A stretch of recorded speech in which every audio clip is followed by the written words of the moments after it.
प्यारे बच्चों नमस्कार और एक बार आपका पुनः स्वागत है। आज का जो हमारा टॉपिक रहेगा वो रहेगा ब्रिटिश मंत्रिमंडल के कार्य और ब्रिटेन की जो मंत्रिमंडल है और जो संसद है उसके संबंधों को भी हम देखेंगे। और साथ के साथ जो ब्रिटिश मंत्रिमंडल है अब वो संसद से अधिक शक्तिशाली हो चुका है, तो ऐसे क्या कारण रहे कि ब्रिटिश मंत्रिमंडल संसद से अधिक शक्तिशाली हो गया। तो इन तीन विषयों पर आज हम बात करेंगे। तो आइए प्रारंभ करते हैं अपने वीडियो को। ब्रिटिश जो मंत्रिमंडल है उसके दो रूप हैं। यह हमने पिछले वीडियो में भी आपको बताया था, सामूहिक और विभागीय। सामूहिक यानी कि जब सारे मंत्रिमंडल के जितने भी सदस्य हैं उनका जो सामूहिक उत्तरदायित्व होता है उसको सामूहिक रूप बोलते हैं। और दूसरा है विभागीय।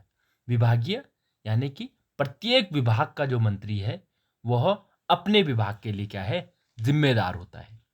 वो कोई अच्छा कार्य करता है तो उसको प्रशंसा मिलेगी, अगर कोई गलत कार्य उस विभाग में होता है तो उससे जवाब तलब किया जाएगा।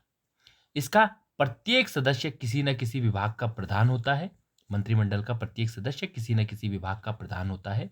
कुछ मंत्री विभागीय कार्यभार से मुक्त भी होते हैं। वो कौन कौन से मंत्री हैं? प्रीवी काउंसिल का Lord president, Lord Privi seal, duchy of Lancaster का चांसलर। तो ये कुछ मंत्री हैं जो विभागीय कार्यभार से क्या है, मुक्त होते हैं।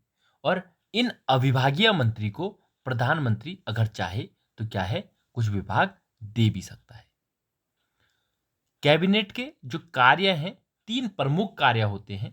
पहला है नीति निर्माण, दूसरा है संसद द्वारा स्वीकृत नीति के अनुसार प्रशासन का संचालन व उसका नियंत्रण करना, और तीसरा है विभिन्न प्रशासकीय विभागों में निरंतर सामंजस्य एवं संबंध बनाए रखना। इसके अतिरिक्त भी कुछ कार्य होते हैं पर ये मुख्य कार्य हैं।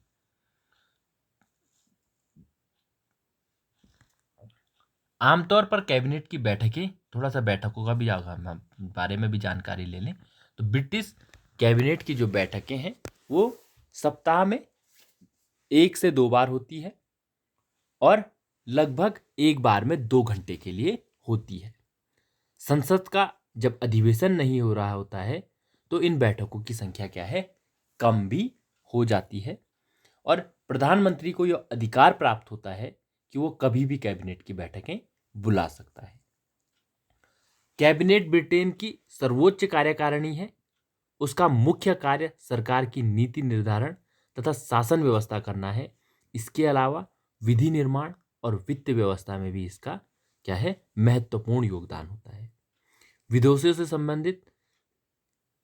विदेशों से संबंध स्थापित करना और उन संबंधों को सुचारू रूप से आगे चलाना, अन्य देशों से संधियां तोड़ना, युद्ध की घोषणा करना, राजदूतों का विनिमय यानी कि एक जगह देश में राजदूत भेजना और दूसरे देश के राजदूतों को अपने देश में इजाजत देना, ये सारे ही क्या है, मंत्रिमंडल के कुछ अधिकार क्षेत्र हैं।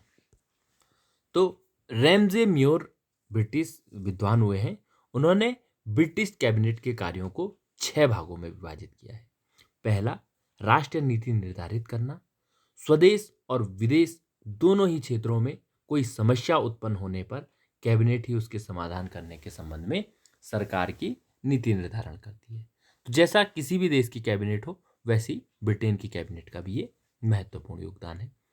दूसरा, संपूर्ण प्रशासन का निरीक्षण एवं निर्देशन करना।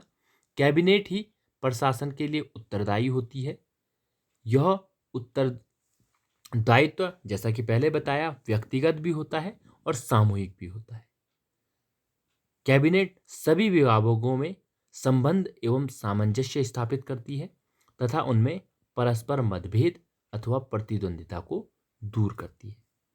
तीसरा कार्य, संसद के स्वीकृतार्थ यानी कि संसद ने जो विधेयक संसद के पास प्रस्तुत किए गए हैं, संसद द्वारा पारित अधिकांश विधेयक मंत्रियों द्वारा ही प्रेषित किए जाते हैं। यानी कि संसद, क्योंकि मंत्रिमंडल के सदस्य संसद सदस्य भी होते हैं, तो अधिकतर विधेयक इन्हीं के माध्यम से रखे जाते हैं अपने अपने विभागों से संबंधित। कुछ ही विधेयक ऐसे होते हैं जो साधारण सदस्यों द्वारा प्रेषित या रखे जाते हैं, इनको भी कैबिनेट के विरोध में पारित नहीं किया जा सकता। अगर कैबिनेट नहीं चाहती है, किसी अन्य संसद सदस्य ने कोई विधेयक रखा है और कैबिनेट नहीं चाहती है ये पास हो, तो उनको पास किया भी नहीं जाता है। और इस तरह संसद द्वारा संपन्न विधि निर्माण का उपक्रम भी कैबिनेट ही करती है। यानी कि संसद से जो कानून बनते हैं वो भी कहीं ना कहीं जो कार्यपालिका है उसके माध्यम से ही निर्मित हो रहे हैं। वही कानून का प्रस्ताव बनाकर संसद में प्रस्तुत करती है। अगला कार्य है राज्य की आय व्यय का निर्धारण भी कैबिनेट पर ही निर्भर है। हालांकि आय व्यय पार्लियामेंट स्वीकृत करती है, लेकिन इनके प्रस्ताव मंत्रियों द्वारा प्रस्तुत किए जाते हैं। कोई अन्य सदस्य ये प्रस्ताव प्रेषित नहीं कर सकता और न किसी नए कर लगाने अथवा व्यय राशि को बढ़ाने का ही सुझाव दे सकता है। तो यह कार्य भी ब्रिटिश मंत्रिमंडल का है। स्वदेश और विदेश में नियुक्त किए जाने वाले सभी उच्च पदाधिकारियों की नियुक्ति प्रधानमंत्री के परामर्श पर की जाती है, अतः कैबिनेट ही उसके लिए क्या है, उत्तरदायी है। यानी कि जो उच्च पदाधिकारी हैं, चाहे देश के हों और चाहे विदेश में हों, उनकी नियुक्ति भी मंत्रिमंडल के माध्यम से ही की जाती है। और अंतिम कार्य, कैबिनेट ही संसद का कार्यक्रम निर्धारित करती है तथा यह निर्णय करती है कि इस कार्यक्रम में किस विषय को कितना समय दिया जाएगा। यानी कि पूरा का पूरा कार्यक्रम संसद के संदर्भ में कि संसद का कार्यक्रम कैसे चलेगा, तो वो सारा कार्य किसका है, कहीं ना कहीं ब्रिटिश मंत्रिमंडल का है। अब हम बात करेंगे कैबिनेट और संसद की, यानी कि कैबिनेट और संसद का जो संबंध है उस पर बात करेंगे। रैमजे मेयर एक, मैंने जैसा बताया, ब्रिटिश जो संविधान है उसके जानकार हैं और उनके शब्दों में संसद और कैबिनेट का यह परंपरागत संबंध अब क्या है, पलट गया है। यानी कि पहले जो है संसद शक्तिशाली होती थी, किंतु अब कैबिनेट क्या है, अधिक शक्तिशाली होने लगी है। अब जो संसद है कैबिनेट को नहीं बल्कि कैबिनेट संसद को नियंत्रित करती है। सरकार ही संपूर्ण वित्तीय विधेयकों एवं अधिकांश साधारण विधेयकों का उपक्रम करती है और अपने बहुमत के बल पर उनके लिए संसदीय स्वीकृति प्राप्त करती है। संसद द्वारा उनकी स्वीकृति प्राप्त होने का परिणाम है कैबिनेट का त्यागपत्र और संभवतः संसद का विघटन, उसका पुनर्निर्वाचन। और पुनर्निर्वाचन की अपेक्षा सदस्यगण कैबिनेट का समर्थन करना क्या है, अधिक उपयुक्त समझते हैं, क्योंकि जैसा मैंने बताया कैबिनेट के पास ही संसद की शक्तियां भी क्या है, कहीं ना कहीं आ गई है। जैसे आप अभी वर्तमान समय में भारत में देखें तो भारत भी क्योंकि ब्रिटेन की शासन व्यवस्था से कहीं ना कहीं मिलती जुलती शासन व्यवस्था है, तो आप देखेंगे कि संसद को सुचारू कौन चला रहा है, कहीं ना कहीं जो कार्यपालिका के सदस्य हैं, जो विभिन्न विभागों के मंत्री हैं, उनका दबदबा है। आप विभिन्न वक्तव्य जो आते रहते हैं किसके सुनते हैं, उन्हीं के सुनते हैं। अब मैं नाम नहीं लूंगा, इस सरकार में हो किसी भी सरकार में हो, तो क्या है, कहीं ना कहीं अधिक वक्तव्य आपको क्या है, इन्हीं के सुनाई देते हैं। तो ना केवल ब्रिटिश कैबिनेट की ये बात है, बल्कि भारतीय कैबिनेट में भी क्या है, संसद से अधिक शक्तिशाली कैबिनेट होने लगी है। तो ये तो कैबिनेट और संसद के संबंधों की बात थी। कहीं ना कहीं इस जो रैमजे मेयर का ये कथन है, इससे स्पष्ट हो जाता है कि जो क्या है, ब्रिटिश संसद है वो कमजोर हो चुकी है और ब्रिटिश कैबिनेट मजबूत हो चुकी है। इसी बात को मैं आपको बताना चाहता था। अब हम उन कुछ कारणों को देखेंगे जिनके कारण कैबिनेट की शक्ति अब बढ़ चुकी है। तो वो कौन कौन से कारण हैं? पहला है विश्व युद्ध, दोनों विश्व युद्ध जिनमें कार्यपालिका को असाधारण शक्ति प्राप्त हुई। इसके तहत संपूर्ण आर्थिक व्यवस्था पर राज्य का नियंत्रण स्थापित हो गया और युद्ध के उपरांत भी इस युद्धकालीन विकास के प्रभाव बचे रहे। कहने का तात्पर्य है कि जब दो विश्व युद्ध हुए तो उस समय क्योंकि संसद में निर्णय करना कठिन होता है और कार्यपालिका में कम सदस्य होते हैं, तो निर्णय करना सरल होता है। तो उस व्यवस्था को विश्व युद्ध के दौर में हमको बार बार आवश्यकता पड़ रही थी कि क्या है, जल्दी जल्दी निर्णय लिए जाए, और उतना समय नहीं था कि संसद निर्णय ले। तो उस समय शक्तियां किसको दी गई?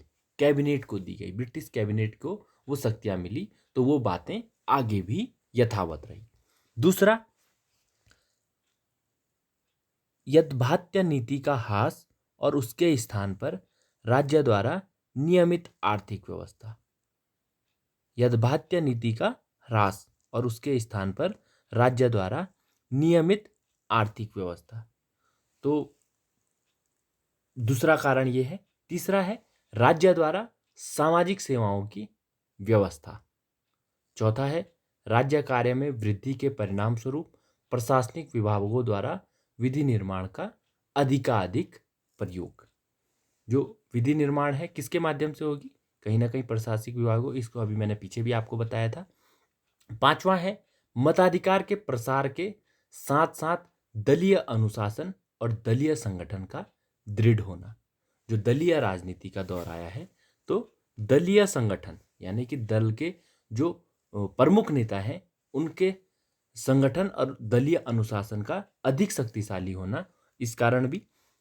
और छठा है कॉमन सभा में ऐसे सदस्यों की संख्या में वृद्धि होना जो अपनी सदस्यता को ही अपनी जीविका का मुख्य साधन मानते हैं, क्योंकि ऐसे सदस्यों को अनुशासनबद्ध करने में विघटन की धमकी अधिक प्रभावशाली होती है।